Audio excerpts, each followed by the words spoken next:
Hello. Hello. Hello tole nagaadha. Nagaa jirtu Oromoo nagaa jirra galabsaa. Nagaa kanan si bilbilaa yeroo FM Finfinnee 92.3 irraati kallattiidhaan dhaggeeffatoonni keenya si dhaggeeffataa jiru waan eeyyamamaa taatee egaa nu waliin haasa'uudhaaf yeroo kennu laattee fi guddaa si galateeffanna gaa. Ulfaadhaa isinis naaf heeruu keessaniif. Nagaarra sagantaan kun sagantaa bashannanaa ta'ee keessaayyuu immoo fuula kitaabaa sagantaa jedhu ni qabaanna fuula kitaabaa keenya kanaan immoo kitaaba tokko filannee dhaggeeffattoota keenya afeerree achumaan immoo barreessaa kitaaba sanaa waliin immoo haasawaa gabaabaadha kan nuyi goonu.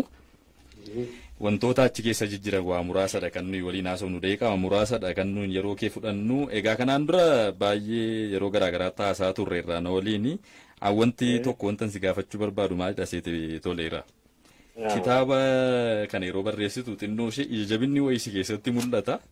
Egaan yeroo kanaan dura kan inni barreeffame bara 2007 kan jalqaba maxxanfame kitaabi kuni. Yeroon sun immoo yeroo akkamii akka ta'e egaa hundi keenya iyyuu ni beekna. Ija jabina kana amma eessaa argatte? Ija jabina akka dhagaa kattaa jabaatu kana eessaa argatte mee kana dhaggeeffattoota keenyaaf tunuu qooddee? Dhugaa gaaffii gaariidha Oromoo argitee namni waan keessa darbeef waan qara'ee waan qorate fakkaata. Sanitu na ijaaree natti fakkaata gaazexeessaan ture. Akka beektan gaazexeessaan irra ture immoo gaazexaa yeroo sanatti akka malee sodaatamu haqa jajjaba haqa haadhi turuus ka jennu kana baasuudhaan kan beekamu Seefan Alfaa gaazexaa Seefan Alfaa qopheessaa ture. Akkanatti fakkaatutti wanti sun jeeqummaa barbaadaa ture hojii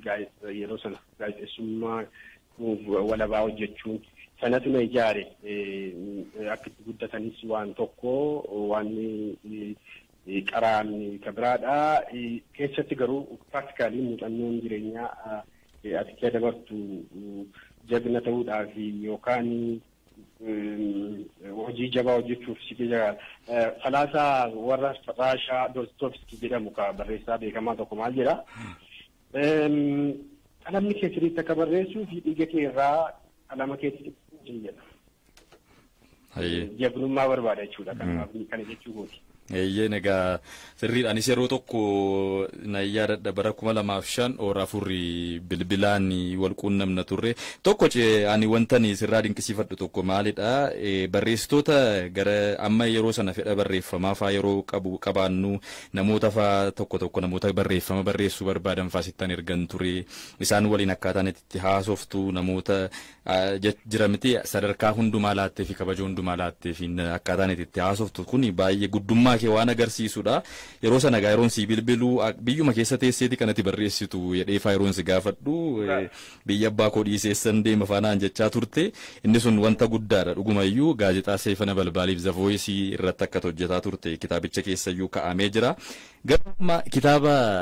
kana kan barreessuudhaaf amma wanti si kakaase maayinni keessumaa kitaaba imimmaan haadhaa jedhu kana rakkoowwan yeroo sana turan jiraachuu danda'u garuu sanaan alatti sababa biraa qabda turte. Dhugaadha imimmaan haadhaa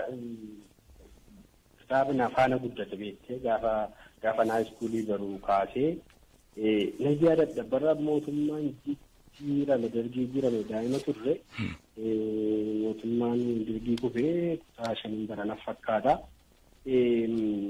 Istoorii akka kanaan dhagaan ture beektee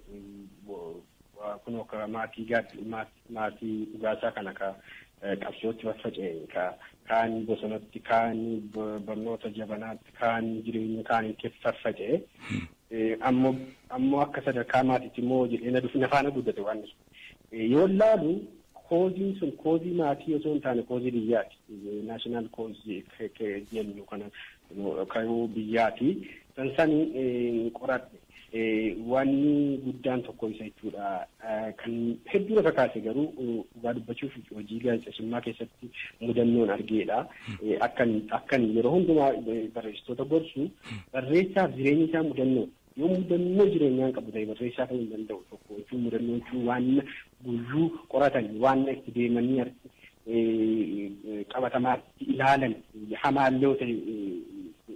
kan bakka kalteessi godhan waan akkanaa keessa darbuu kootu kitaaba sana barreessuuf na gargaara. Inni biraan ayyaana beektee nama hundaa yeroo gosu maalan jedha namni barreessaa ta'uuf ayyaana barreessaa ta'uu qabaatu qaba kan waaqa kennu jechuudha kan ittiin aangaamanii jechuudha kun kan namni namaa kennu miti. Ayyaana barreessaa hin qaba jedhee amana waan garaagaraatiin kana mirkaneeffachuu ilaaleera. Warri kun warri qorannoo gaggeessuu ayyaana barreessaa qabachuu kitaaba dubbisuu warri kun warra barreessaa tokko barreessaa godhanii warra sanan qabaanatti fakkaata kanatu nu gargaara. Egaa kan biraan yeroo kitaaba na barreessitu addatti sakaallaan si mudate jira amma sakaallaan barreessitoota Oromoo mudatu baay'eedha garuu even isin kitaabumallee eebbisiisuullee hin dandeessan na yaadadha Abiraam Jaallataa kitaaba aarsaa jedhu aarsaa magaalaa Ambootti kaffalameef jecha jedhee namoota 12tu magaalaa Ambootti dhaqee eebbisiisee amma immoo wanti inni irra jiru haalli kitaaba eebbisiisuu maal kun akka jirutti ta'e jechuudha isin rakkoo garaagaraa argaa turtanitti kitaaba eebbisiisuurraan kaasee iyyuu rakkoon isin irra ture danuu akka ta'e ni beekna addatti garuu sakaallaan karaa kitaaba imimmaanaadhaa si mudate maalidha tole. Waan lama ture tokko akka jeeree afuuree dubbatti kitaabuma baay'ee imimmaanaadhaan akka maal jedhu akka biriijiitti fudhatu warri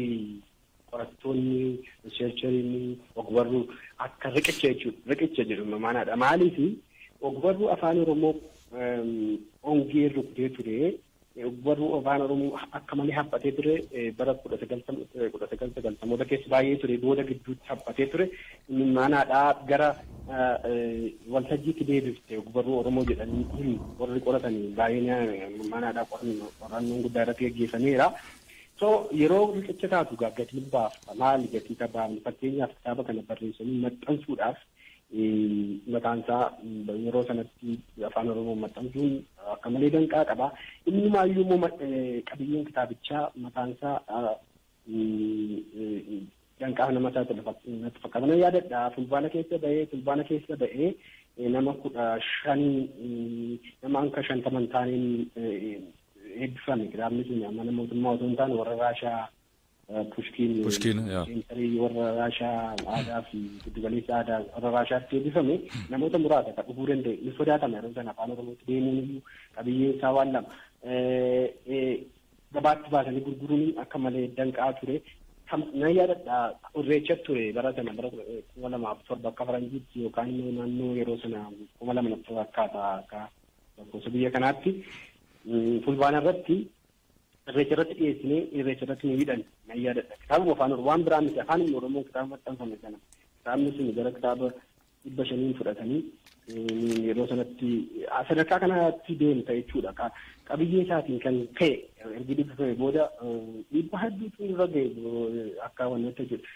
tasuma waan sana akka guyyaa tokko yaadadhee hin beeku namni dhuguma barreessaa ta'uu qabu yookaan waan hawaasa keessa jiru haqa barreessu kana fudhachuu qaba yoo kana yaadee akka fudhatan kun ga'u hin beekne barreessaa ta'uu hin danda'u jechuudha garuu baay'ee kan na gammachiisu kitaabni sun bu'uura guddaa riqicha guddaa jenereeshinii taanuu fi kan kitaaba barreessuu barbaadaniif kaka'umsa si'aayina kun motiveeshinii fideera yaada sanan na gammachiisa. Egaa amma gaggabaabsitee wantoota tina deddeebistuun si gaafadha yeroo makeenyaa wajjin deemuuf jecha toleera. Kitaabi kun egaa amma tokkoffaa haga namoota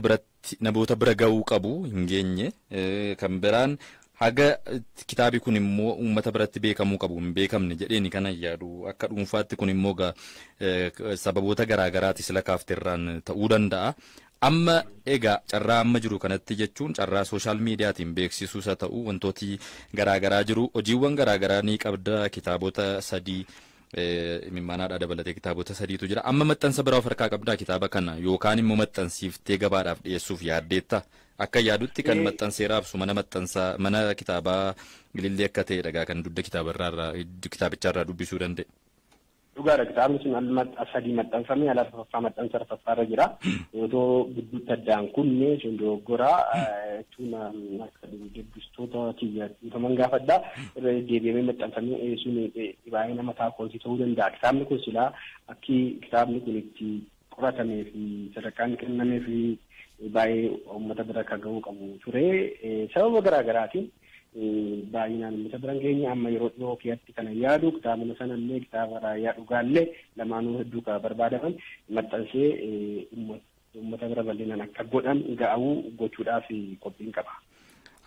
Kan biraan egaa maaliif baddee amma sababii baduu keetiitti hojii biraa hojii miidiyaa garaagaraa akkati qabdu nan beeka garuu isa sanaan alatti amma maaltu jira seete dheengadda obbo Isaayyaas waliin kallattiidhaan haasaa turreerra barreessitooti guca taatanii aartii kanaaf ofii keessan qabsiiftanii ibsitanii asiin geessan kun arras dhaloota kanaaf ni barbaachiftu jennee amannanuun akka qophii bashannanaa kanatti. Kanaafiyyuu isin baduun keessan immoo amma tokko qaawwaan wayii akka uumamu ni godhe dheeyyaadhaan akka dhuunfaatti maaliif badde hojii biraatiin dhufuudhaaf maaliif hin yaanne koommachuun kee akka jirutti ta'e jechuudha inni sun akka sababaatti ka'uu hin danda'u nan koommadhe inni jedhu. Isaan alatti. Dhugaadha koommachuun akka jirutti jira wanni lama. Asirratti beekamu qaba tokko ogbarruun Oromoo xiqqoo konfiishinii keessa galeera sana irratti hojjechuu barbaachisa. Ogbarruun Oromoo akka bara sanaas ta'uudha jechuun gaafatte mitiin jedha sababni isaa ogbarruu Oromoo gara koomershaalaayis gochuu koomediitii gochuutti irra jabaate jechuun gurgurtaa ta'u meeshaa ta'uu qabu jechuun ogbarruu jechuun waan guddaadha waan ayyaanaan barreeffamu sun tokko. Sanarratti ani akka nama barreessaatti gaariitti deemaa jira hin amanu garuu sana hojjechuuf nuti sirriitti irratti hojjechuu qaba warri keessattuu wanna kana irratti jalqaba lamaanii hojjechaa turre akka nama dhuunfaatti sababa garaagaraa dhuunfaatti qabuuf hojii hawaasummaa jajjabaa akka dirqamaatti fudhachuun koo ogbarruurraa na fageessuun isaa hin oolle haa ta'u malee beektee ogbarruun ayyaana gaafa beektee waan waaqayyo si ibse barreessita karooraan hin barreessanii akka ittiin beekan karooraan hin barreessanii ammoo sanarra addan baanee ittuma deebinaa waan nama akka jedhu akka qeeqaatti dhiyeessullee sirreeffachuu hin qabna sosochii gurguddaa barbaachisa suni akka nama dhuunfaatti akka waldaatti akka biyyaatti professionaalii akka riseerchariitti hojiiwwan gurguddaa hojjechuu qabna barruu keenya deemnee karaatti deebisuudhaaf amma karaa irraa maqeera dhinamana sana keessatti ammaan kana booda gahee gaggaarii taphachuudhaaf qophiin hin qaba amma ammaatti garuu dirqama hawaasillee beeku dirqama gurguddaa keessan ture kanaaf natti fakkaata. Tole kan biraan wanti kitaaba keessaa baanii barnoota kana baay'ee jaallatta akkanii beekutti loowuu baratteetta international relationii baratteetta MBA kanas waan baratte natti fakkaata sababati barattuuf barumsa kana barachuun kee kitaaba kana barreessuu keessatti ga'ee mataa isaatii taphateeretti adda amma barumsa baay'ee barachuun kee jechuudha. Hin fayyada amma fakkeenyaaf raayyaa dhugaa irratti waan argitu waan sanaa garaagarummaan qaba beektee namni dhalootaan barreessuu danda'u malee dirqamatu barachuu qaba akkasuma inni mana sorry kan sirrii ta'uu inni danda'a barnoota garaagaraa yoo barate gaariidha barreessaan barnoota keessatti dhimma habdi sooshaal riseerchiitti isa butu dhimma qorannoo hawaasaatti isa butu sana anan jaalladha bara kana barnoota garaagaraa barachuun koo faayidaa godhateera kitaaba sana inni calaqqisa jechuudha namni fakkeenyaaf barnoota seeraa qabu amma maal akka barnoota politikaal saayinsii waan sana keessatti utubuudhaaf cimsuudhaaf istoorii sana gabbisuudhaaf nama biratti hin barbaachisa nama ijoollee barreessitoota illee kana advaayiz godhu kana amma danda'anis barnoota daayiversifaayi ta'e waan garaagaraa tarii barnoota garaagaraa barachuun hojii irratti implikeeshinii asuma guddachuu irra gaarii ta'adha garuu akka barreessaatti waan advaayiz godhu barnoota garaagaraa barachuun faayidaa qaba dhugaa dubbachuudha. Hayyee egaa inni sun baay'ee murteessaadha egaa amma dhumarratti dhuma jedhu sa'aatii keenyas fixaan jira garuu aadaan kitaaba dubbisu amma jiru maal sitti fakkaata akka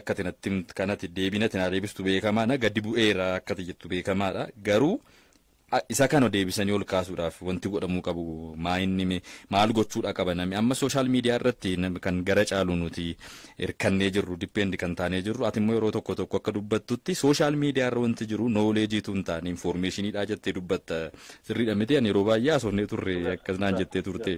kanaaf jecha mee xinnoo isheenis dhiibbaa mataa isaatii qaba jedhee yaada mee aadaan kitaaba dubbisuu keenya akka deebi'uu fi maala godhu uummati. Gaaffii gaariidha kun waan ittiin xumuruu qabnudha. Waan lamatu barbaachisa. Tokko dubbisuun aadaadha beekti. Aadaadha malee hin baratan leerni waan barnootaan baratanii dhufan malee akkanumaan hin dhufu jechuu kooti. Waan baratan immoo wannoo qabdi adeemsa qabdi. Inni tokko inni jalqabaan institushiniidhaan xiyyeeffannaa barbaada. Warri jaarmiyaaleen kamuu xiyyeeffannaa dubbisuuf kennuu qabachuudha. Jaarmiyaalee hojjennu mana barnootaa laallataa yuunivarsiitiota sadarkaa xiqqootii hamma guddaatti jiru laallataa waldaalee garaagaraa laallataa guyyaa kanaaf tikeet gochuu barbaachisa guyyaa dubbisuu jedhanitti nama kakaasuu maxxansaa kitaaba dhiyeessuu barbaachisaa bakka hundaatti jechuudha. Inni lammataa itti fayyadama teknooloojii keenyaa barbaachisa karaa qabatuu qaba. Inni yoo karaa qabatin fakkeenyaaf ijoolleen keenya maalirra ooluu jennee yoo guyyaa tokkotti namni tokko riseercheriin tokko dhaqee nama ijoollee daa'imman tokko qorate namni kutaa ijoollee kutaa 10 bartu yookaan 10 bartu harka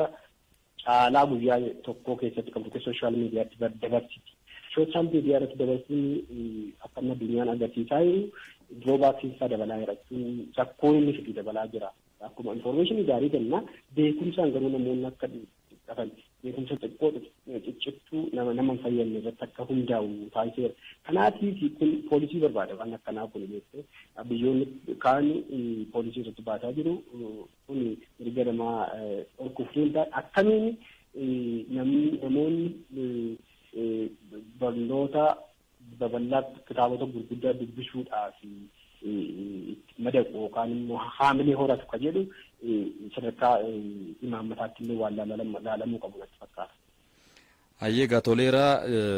dhaggeeffattoota keenya irraa gaa yaada fudhannu qabannee gaa karaa keessaas haa ta'u karaa garaa garaa kan walitti deebinu ta'a. Yeroo dhiyootti garuu kitaaboti kiyaafan imimmaan haadhaas raayyaa dhugaas kitaabii inni tokko maal ture ani illee dubbisne kitaaba sana qeerransa bokkaandhaan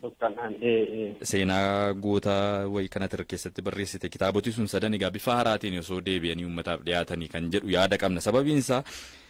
namoota tokko yeroo haasofsiifnu karaa garaa garaatiin yeroo ilaallu namooti kitaaba kee dubbisan baay'een eessa jira jedhanii si gaafatu lafati jirtus ni beeku hojii kan biraan rakka jirtu garuu kitaaba sana baay'ee barbaadu gabaa irrattis argachuun xinnoo ulfaataa kan itti ta'e natti fakkaata uummatatti. Kanaaf iyyoo ati isa sana yaada keessa gashachuudhaanii kan biraan immoo gaaffiif deebii haasaa gabaabaa waliin goone kan irratti hundaa'uudhaan akka hojii gaarii kan biraas kitaaba kan biraas dabaltee dhuftu abdii guddaan qaba. Egaa kuni har'a kan haasofne waa'ee mimmaanaadhaa qofaadha. Raayyaa dhugaa fi qeerransa bokkaandhaan irratti nuus ofii keenya dubbisnee kan sitti deebinu ta'a nuffii tokko malee akka nu keessumsiiftus abdii guddaa qabna. Galatoomii ulfaadhu toleera. Ulfaadhaa yeroo guddaa galatoomaa waan carraa kana naalaattanii fi gara kitaabota sanaan yeroo gabaabaa keessatti uummata biratti deebi'uudhaaf waadaan galaa guddaa galatoomaa guyyaa gaarii. Waadaa dhagaa yeroo gaarii siifa ta'u nagaan ture. Egaa dhaggeeffattoota keenya kan isin dhaggeeffataa turtan gaaffiif deebii gabaabaa barreessaa kitaabota imimmaan haadhaa qeerransa bokkaandhaanii fi raayyaa dhugaa kan ta'e barreessaa Toleeraa Fiqiruu Gamtaa wajjin gaaffiif deebii taasifnedha. Sirba tokko isin afeerree walitti deebinaa kan isin dhaggeeffataa jirtan qophii bashannanaa kan inni isiniif darbaa jiru immoo FM Finfinnee 92.3 irratti turtii gaarii.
jira gila ya yubutu soba jende mare ada jira gila manitu ada jira gila nammi sande bisa jende mare ada jira gila manitu ada jira gila kalma apo khiya jende mare ada jira gila manitu ada jira gila mudinur abade jende mare ada jira gila manitu ada jira gila kam kam min ka jele jende mare ada jira gila